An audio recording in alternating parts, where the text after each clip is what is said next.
MSK radiology ক্লিনিকটা একটা new initiative এবং এটা মণিপাল হসপিটাল ঢাকুরিয়াতে নতুনভাবে শুরু করা হচ্ছে। এটার উদ্দেশ্য হলো radiology is all about precision ডায়াগনোসিসের প্রেসিশন অ্যাকুরেট ডিজিজ ডিটেকশন হচ্ছে রেডিওলজির কাজ। সেটা যে কোনো যন্ত্র দিয়েই হোক, সেটা আল্ট্রাসাউন্ড হোক, সিটি স্ক্যান হোক অথবা এমআরআই হোক, তিনটে দিয়েই সেটা করা যেতে পারে।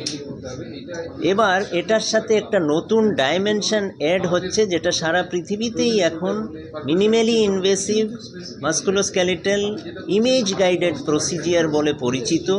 সেটা হচ্ছে এই যন্ত্রগুলোর সাহায্যে ট্রিটমেন্ট করা। তার মধ্যে সিম্পল ইনজেকশন দেওয়া, একটা নার্ভের চারদিকে কোনো একটা ফ্লুইড চাপ দিচ্ছে, সেই ফ্লুইডটা বার করা, একটা টিউমার তার ঠিক জায়গায় গিয়ে তার বায়োপসি নেওয়া এবং সেই টিউমারকে একটা রেডিও ফ্রিকোয়েন্সি দিয়ে পুড়িয়ে দেওয়া, বা একটা মাইক্রোওয়েভ দিয়ে পুড়িয়ে দেওয়া, অথবা একটা ক্রায়ো দিয়ে তাকে সেই এন্টায়ার টিউমারটাকে ছোট করা। এই যে প্রসিজিয়ারগুলো একটা ডেডিকেটেড ইমেজিং টিম ছাড়া সম্ভব নয়। এটাই উদ্দেশ্য। আপনারা হয়তো ভাবতে পারেন যে এটা নতুনত্ব কি, এই পুরোটাই নতুনত্ব। আজকে যখন এইরকম একটা ক্লিনিকের প্রেজেন্স ইন দি হসপিটাল থাকবে, তখন ডিফারেন্ট ডিপার্টমেন্টসে rheumatology, general medicine, neurology, orthopaedic, sports medicine, সকলের কাছে এই এডিশনাল এই প্রসিজিওরগুলো করার একটা জায়গা থাকবে, যেটার মেইন উদ্দেশ্য হচ্ছে আমাদের মনে রাখতে হবে, patient from the ancient times had come to the doctor with the most ancient complaint, that is pain, এবং পেনকে ছাড়ানোই সম্পূর্ণ মেডিসিনের উদ্দেশ্য। আমাদের এটাও একটা ছোট initiative towards giving relief with minimal harm done, minimal invasion done, rather not harm, minimal invasion done. এটাই হচ্ছে উদ্দেশ্য। এখানে বুধ এবং বৃহস্পতিবার আমরা বিকেল 3টে থেকে 5টা ডিপার্টমেন্টে থাকব।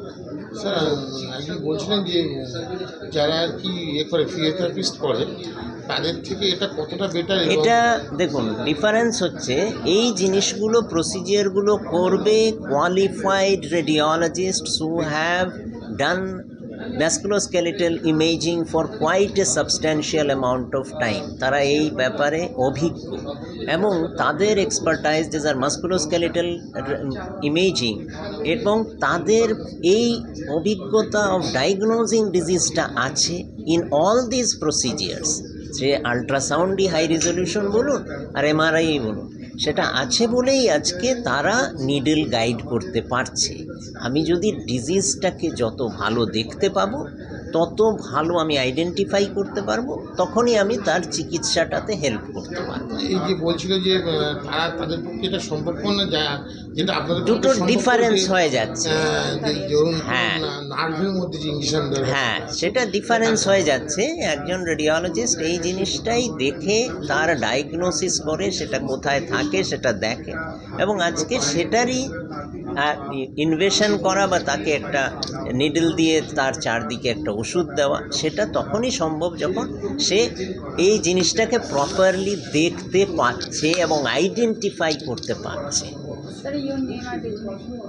আমি doctor Hirak Roy Chowdhury, department of রেডিওলজির consultant and head. Thank you.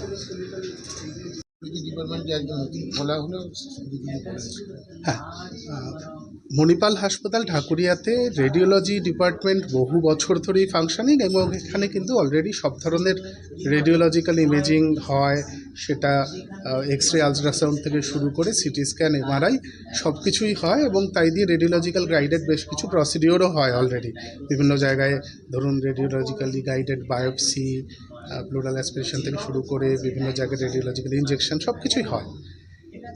এখানে নতুনত্ব যা জিনিস হচ্ছে, একদম স্পেসিফিক্যালি মাস্কুলোস্কেলেটাল জায়গাটাকে টার্গেট করে কতগুলো জিনিস এখন শুরু করা হয়েছে। শুরু করে ট্রায়াল রানে যেহেতু দেখা গেছে যে হ্যাঁ সাকসেসফুলি করা যাচ্ছে, সেই জন্য সেটাকে একটা ক্লিনিক হিসেবে আলাদাভাবে চালু করা হচ্ছে। এই জায়গাটায় আমরা পৌঁছতে পেরেছি এই জন্য যে এখন রেডিওলজির মেশিনের উন্নতি, টেকনিকের উন্নতি, আমাদের টেকনিক্যাল স্টাফের ট্রেনিং বা রেডিওলজিস্টদের যে আপডেশন যা হয়েছে, তাতে তারা এখন এই জায়গাটায় সক্ষমতায় পৌঁছেছেন যে তারা অত্যন্ত সূক্ষ্ম জিনিস, ধরুন আমরা একটা খুব সাধারণ উদাহরণ দিই যে একটা নার্ভ তো অত্যন্ত সরু সূক্ষ্ম একটা জিনিস, সেটা পেরিফেরাল নার্ভ হোক বা যেখানে সবে বেরোচ্ছে নার্ভ রুটগুলো স্পাইন থেকে, সেই জায়গাগুলোই হোক, সেগুলোতে ইমেজিংয়ের জায়গায় আমাদের একটা লিমিটেশন ছিল। আমরা স্পাইনটা ইমেজ করতে পারতাম এবং সেটা দেখে আন্দাজ করতে পারতাম একটা সময় যে নার্ভটা ওরকম জায়গা দিয়ে বেরোচ্ছে, হয়তো চেপে আছে।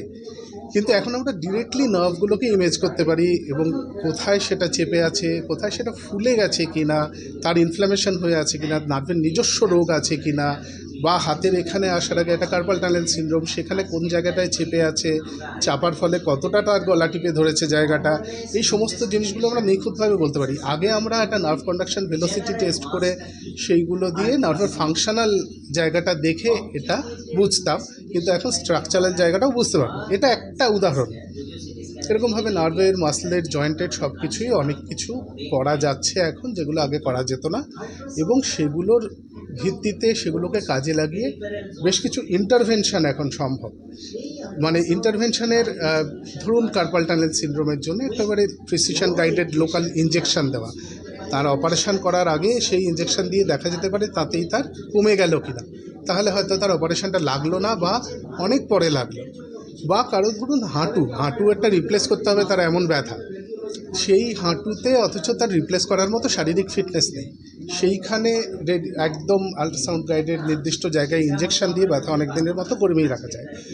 হাড়ের টিউমার যেটা হয়তো তাকে সারানোর মতো অবস্থায় নেই বা মেটাস্ট্যাটিক টিউমার, সেইখানে এখন রেডিওলজিক্যালি গাইডেড একটা রেডিও ফ্রিকোয়েন্সি অ্যাবলেশন শুরু হয়েছে।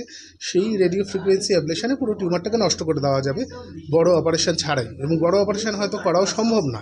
হ্যাঁ, তো এই ধরনের অনেক জিনিস করা যাবে। এই সমস্ত জিনিসগুলোকে এক ছাদের তলায় এনে একটা ক্লিনিক হিসেবে ফর্মালি শুরু হচ্ছে প্রাথমিকভাবে সপ্তাহে 2 দিন, বুধবার বৃহস্পতিবার 3টে থেকে 5টা প্রাথমিকভাবে এভাবে শুরু হচ্ছে।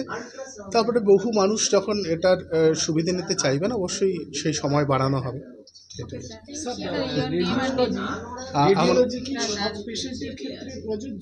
রেডিওলজি কোনো কিছুই সব পেশেন্টের জন্য প্রযোজ্য নয়। যার কোনো রেডিওলজিক্যাল ইনভেস্টিগেশনই দরকার নেই, ধরা যাক আপনার হয়েছে ম্যালেরিয়া, এবং সেই ম্যালেরিয়া মাথায় গিয়ে যদি আপনার মনে হয় যে ম্যালেরিয়ার কারণে মাথায় স্ট্রোক হয়ে গেল, হতে পারে, অনেকের হয়, তাহলে তার মাথায় ইমেজিংয়ের দরকার, কিন্তু না হলে ম্যালেরিয়ার জন্য ব্লাড টেস্ট করেই তার ওষুধ। সুতরাং আবার আপনার চেস্টে নিউমোনিয়া হয়েছে, তার জন্য রেডিওলজি, এক্সরেটাও একটা রেডিওলজির কাজ।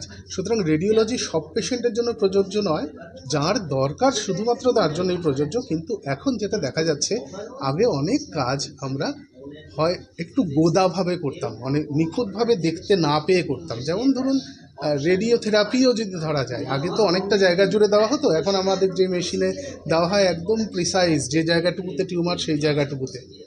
সেই রকমই সব কিছুকে গাইডেন্সটাকে বেটার করতে গেলে আমরা যত ভালো রেডিওলজিক্যাল ইমেজিং করতে পারি, যাদের দরকার তাদের জন্যই একমাত্র, সেইগুলোকে একেবারে নিখুঁতভাবে কোন জায়গাটাকে টার্গেট করছি এবং কি হয়েছে, কতটুকু জায়গার মধ্যে থাকবো, কতটুকুর বাইরে যাব না, সেটা বিভিন্ন মাইক্রো ইনভেসিভ ট্রিটমেন্ট থেকে শুরু করে এমনকি অপারেশনের প্ল্যানিংয়ে পর্যন্ত কাজে লাগে।